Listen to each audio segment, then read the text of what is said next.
Muito bem, voltamos com o Boa Noite Rio Branco, na sua TV Rio Branco, canal 8 SBT. Mais uma vez, obrigado pela sua audiência. Obrigado a você que nos prestigia aqui na nossa capital, Rio Branco. Você também do interior, você de Bujari, de Quinari, de Porto Alegre, Capixaba, Plácio de Castro, Sina Madureira, onde o nosso sinal chega diretamente pelo canal 8 SBT. Nós demais municípios acrianos, são 22 no geral.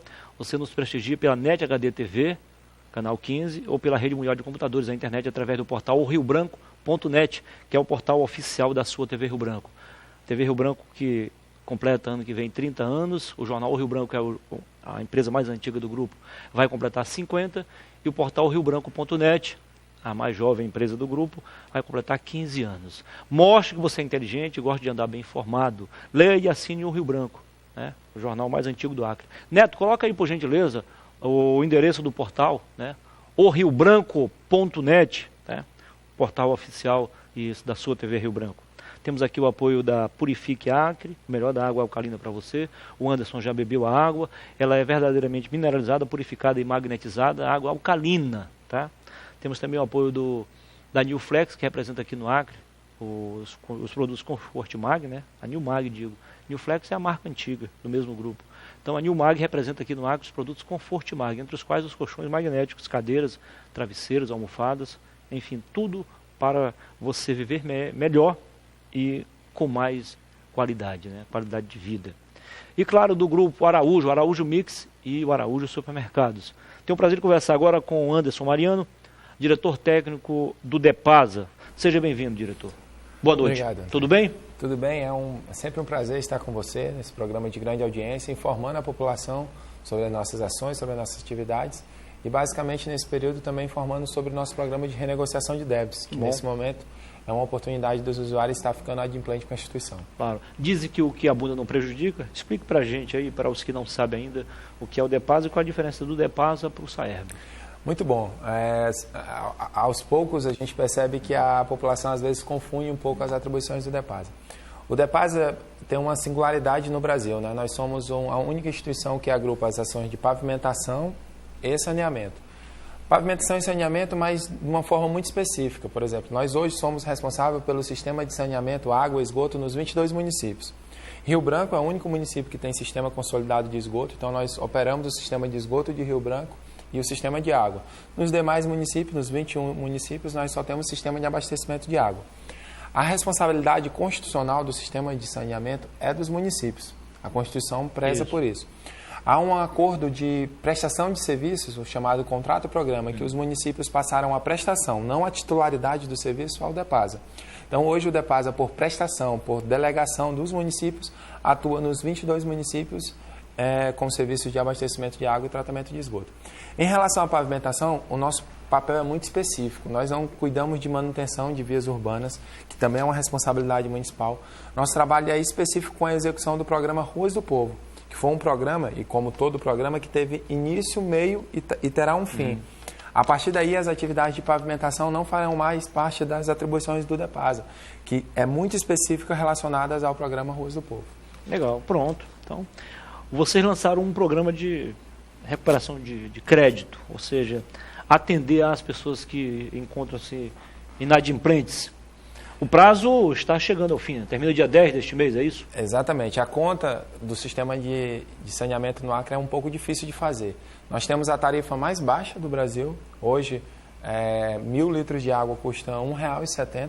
Temos a tarifa mais baixa. 1.000 litros de água? Custa R$ 1,70. Então os caras que vendem água por aí, eles ganham muito dinheiro, né?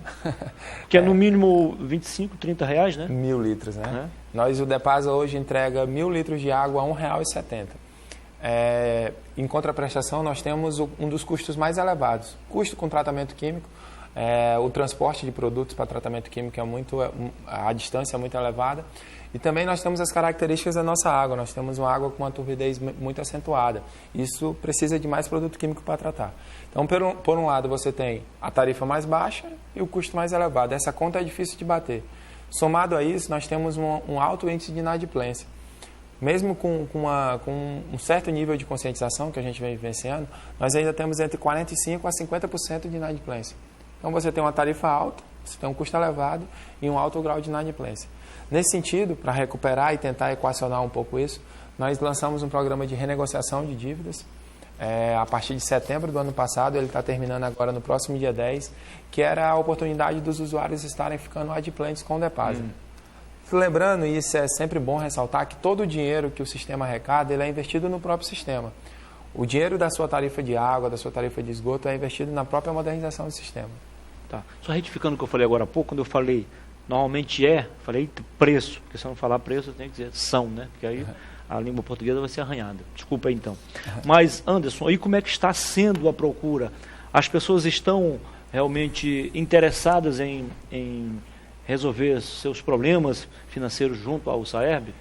Ao Depasa, digo? É uma situação que eu coloco até do ponto de vista cultural. Talvez pelo fato de nós termos uma tarifa tão baixa, muitos usuários optam por não pagar.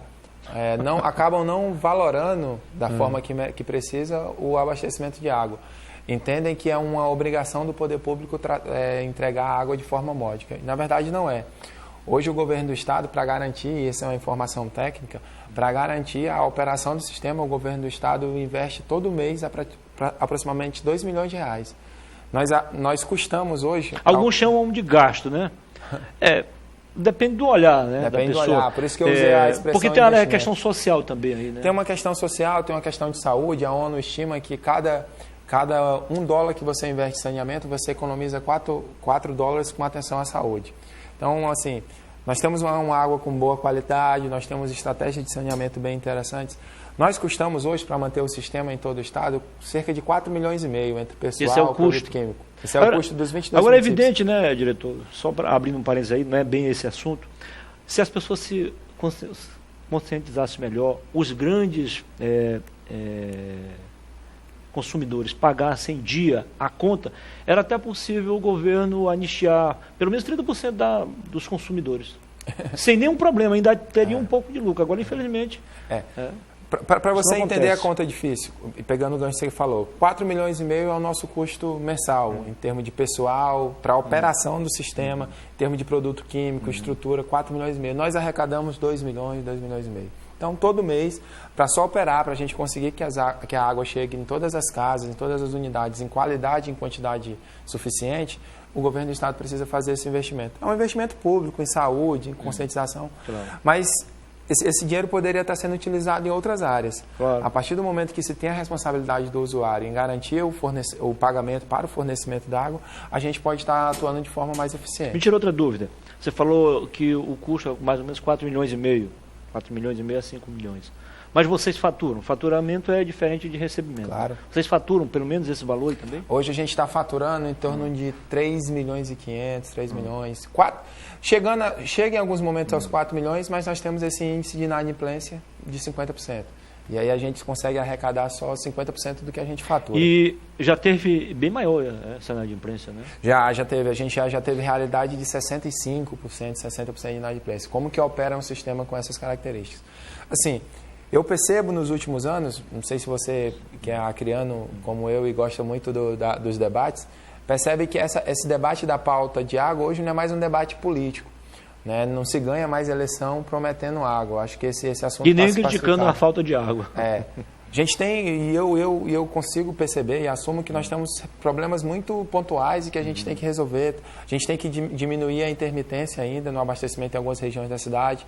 Como você falou, tem algumas regiões que a gente só consegue entregar água no período noturno, isso é difícil para a população. Temos muitos problemas no sistema, mas a gente percebe um avanço muito grande. Hoje, praticamente 90% da área urbana de Rio Branco tem rede de abastecimento de água. O próximo passo é a gente conseguir levar água, pelo menos todos os dias, em todas as áreas. Isso é um desafio grande, a gente não está falando em água 24 horas todos os dias, a gente está falando em entregar água todos os dias para toda essa rede que a gente tem na capital. Isso precisa de modernização, precisa de conscientização, políticas contra o desperdício. Falar em desperdício, aqui, até por dever de ofício, infelizmente a população ela só se sente atraída quando a notícia é má, ou então há uma questão, né, um questionamento feito. Mas assim, eu acho que nós criticamos bastante o Edivaldo Magalhães, mas depois que ele assumiu, acho que tem mais ou menos uns 3 anos, né? Isso, 2015. Eu não sei se é uma questão da equipe, né, ou se uma ação do governo mais voltada a isso. a falta de água na capital e no interior diminuiu bastante. Ou seja, esses problemas com falta de água, a gente via que tinha bairro aí que passava muitos dias sem água. Em função das bombas quebradas, enfim, eu acho que, eu não sei se é coisa dele ou da equipe que ele escolheu, mas assim, há uma manutenção corretiva, eu acho que é mais importante a preventiva do que a corretiva, e isso está acontecendo lá pela ETA, aliás, pelas ETAs, né? O nosso sentimento de justiça e gratidão deve ser muito forte. A gente eu vou dar um dado para você, só para ilustrar o que eu estou falando. Em 2000, no ano 2000, basicamente, nós tínhamos aproximadamente, no estado todo, 230 quilômetros de rede de abastecimento de água. 230 quilômetros de rede de abastecimento de água. Nós fechamos, isso são dados oficiais do Sistema Nacional de Saneamento, nós fechamos 2015 com 2.300 quilômetros de rede de abastecimento. Então, nós saímos de 230 quilômetros de rede para 2.300. Crescimento grande. E aí, com rede, só vai chegar água nas casas se a gente conseguir ter rede para levar até elas.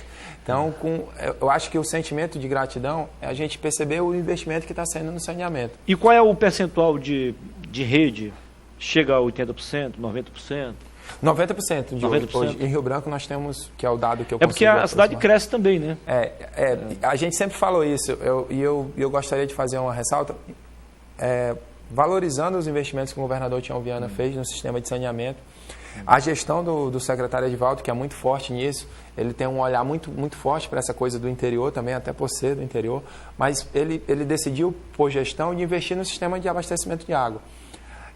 Mas em termos de investimento, só para você ter uma ideia, às vezes o programa Ruas do Povo é muito questionado com relação à pavimentação. Eu sempre digo que o programa Ruas do Povo é um programa de saneamento. Até chegar à camada de asfalto, aí você pode questionar se o asfalto frio ou o asfalto quente era melhor, se o tijolo e tal, mas até chegar foram implantadas rede de esgoto, foram implantadas rede de água, e graças a isso a gente conseguiu chegar nas regiões mais distantes. Imagina que sempre era comum a gente falar que na parte alta da cidade não chegava água. Hoje a gente não tem esse mais debate. O nosso debate agora é, poxa, tem condição de chegar de dia, não precisa, dá para chegar só à noite? Tem condição de chegar um dia sim, outro não dá para ter esse intervalo de 2 dias? Mudou-se o debate, a gente não está mais falando em falta d'água, a gente está falando agora em modernização do sistema, em melhoria. A ETA 2 é a maior aqui de Rio Branco? Nós temos 2 estações de tratamento em Rio Branco. A ETA 1, que é uma estação da década de 70, ela produz foi modernizada, né? Não é mais... Ela foi modernizada, ela produz cerca de 500 litros, 550 litros por segundo. E a ETA 2, inaugurada em 2006, salvo engano, 2006, ela produz 1.000 litros por segundo. Então, nossa capacidade hoje está em 1.500, 1.600 litros por segundo. Um outro estudo da ONU diz o seguinte, que o ser humano precisa de 100 litros de água por dia para sobreviver. Fazer suas necessidades básicas, consumo 100 litros de água por dia. Hoje nós conseguimos entregar isso para toda a cidade. Então, nós não temos problema hoje de produção de água. Aquilo que a gente produz dá para atender toda a cidade de Rio Branco. Hoje, se você perguntar do ponto de vista técnico, Anderson, qual seria a solução técnica para a gente conseguir chegar, na minha opinião pessoal? A gente conseguir modernizar o sistema. Nós temos rede, nós conseguimos captar, então nós precisamos modernizar o sistema no sentido de diminuir o desperdício, a gente conseguir perceber o desperdício quando ele acontece, isso ainda é uma deficiência nossa, e a gente conseguir garantir uma menor intermitência. A gente consiga entregar água todos os dias, pelo menos, na região urbana de Rio Branco. Então não há problema hoje no processo de captação, reservação, tratamento, hoje é problema na distribuição. Problema na distribuição. E aí, claro, tem outros 2 probleminhas que você já citou aqui. A inadimplência e o desperdício. E existe uma campanha, vocês lançaram uma campanha de combate à inadimplência. E outro de combate ao desperdício. Também? Também. Outra campanha? Eu percebo uma evolução de conscientização muito grande na população. Você falou uma coisa sempre nos 2 extremos. Quando tem a possibilidade da falta de água, seja por a possibilidade da falta de água, seja pela cheia ou pela seca, eu percebo uma conscientização na população com relação à questão do desperdício. Mas aos poucos vai se acostumando. A gente ainda vê muita gente desperdiçando, a questão de lavar a frente da sua casa, tem muita poeira, começa a molhar a rua. A água é muito cara, existem outras fontes de água, captar um pouco de água da chuva para fazer essas atividades. A água que a gente entrega é uma água muito cara para ela ser utilizada dessa forma.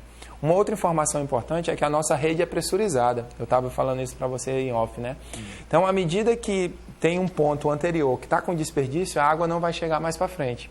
Então, às vezes queima uma bomba. E pode até chegar, mas vai chegar sem pressão. Sem pressão, porque a nossa rede é pressurizada. Então, se você percebe que numa rua anterior à sua casa, que passa uma adutora, está tendo desperdício, com certeza vai ter problema no abastecimento da sua casa, porque a nossa rede precisa estar completamente cheia para poder abastecer todas as derivações. Anderson, pelo levantamento que vocês têm aí, proporcionalmente falando, o desperdício maior é por conta dos consumidores ou do próprio sistema? Hoje está 60-40. A gente fez uma estimativa no mês passado, um levantamento. Hoje está 60% de consumo e 40% do sistema. O sistema, assim, nós temos redes relativamente novas. O programa Ruas do Povo deu uma atualizada muito boa nas adutoras da cidade, principalmente na parte mais distante. Como você falou, as cidades são dinâmicas, né? As ruas, novas ruas surgem, novos bairros surgem, é difícil um pouco acompanhar esse movimento. Mas, assim, a perda do sistema hoje é aquela água que a gente entrega e a gente não consegue enxergar, a gente não consegue ter cadastro, as famosas ligações clandestinas. A gente fez uma política, por exemplo, há 2 semanas a gente está fazendo... Se são clandestinos, você não tem nenhum... Vocês têm uma noção, mas não tem um número... Exatamente. Exato. Por isso que a gente estima que a água que a gente faz a conta assim, para você entender. A água que está saindo das estações de tratamento e a água que volta em termos de faturamento, em termos de volume faturado. Entendi. Essa diferença é a água que está sendo entregue e a gente não consegue perceber. Por exemplo, grande parte e eu vou fazer uma ressalva, grande parte, tem outros que atuam de forma legalizada, dos postos de lavagem, por exemplo, eles não se preocupam em fazer e tá regular. Nós estamos fazendo uma campanha há 2 semanas, visitando os postos ainda num momento de conscientização, para depois começarmos a interrupção do fornecimento, o corte mesmo. Imagina que tem postos de lavagem que o seu produto é a água, né? Ele precisa da água que é o seu produto e não paga. E ainda tem um entendimento de que o poder público tem que entregar de graça esse bem. E é um entendimento complexo, né? Anderson, para encerrar a nossa entrevista, o que pode acontecer com os consumidores que perderem esse prazo até o dia 10 e não renegociarem suas dívidas? Isso é importante. Vão perder os benefícios que esse programa tem, que é o parcelamento da sua dívida e também a redução de multas e juros. Dependendo do valor, até quantos? Até 20 vezes. Até 20 vezes. E com isenção de multas e juros. Isso de então forma ele vai pagar só o valor principal. Exatamente. E ainda parcelado. Esse ano é um ano complexo porque nós temos restrições eleitorais, no período eleitoral também, que vai nos impedir de estar renovando o programa por um período maior. Entendi. Então, assim, a ideia é que a população esteja procurando as unidades do DEPASA no interior do estado. Em Rio Branco pode procurar a OCA ou a sede do DEPASA mesmo, para estar regularizando a situação. O atendimento é padrão, tanto na OCA quanto no DEPASA? É padrão. É muito simples. Vai verificar a quantidade de débito que você tem e o parcelamento que cabe no seu bolso. De forma gradativa pode ter 100% de redução de juros e multa e ainda um parcelamento. É a melhor condição hoje que o DEPASA oferece para que estejam regularizados a situação. O pessoal hoje gosta muito de conforto e comodidade, né? Vocês pensaram num aplicativo para a pessoa negociar diretamente no celular? Tem algumas... É tipo um pouco da negociação da conta de luz. Tem algumas exigências jurídicas, tem que assinar um contrato, tem algum tipo de exigência jurídica que impede isso. Mas as plataformas, as nossas plataformas de atendimento, Facebook, o 0800, os nossos telefones de acesso, todos estão disponíveis para dar mais informação sobre isso. Tranquilo. Foi um prazer. Sucesso. Muito obrigado, é sempre um prazer. Beleza. Depois do intervalo, eu volto com outra entrevista não menos importante para você. São apenas 2 minutos. Até já.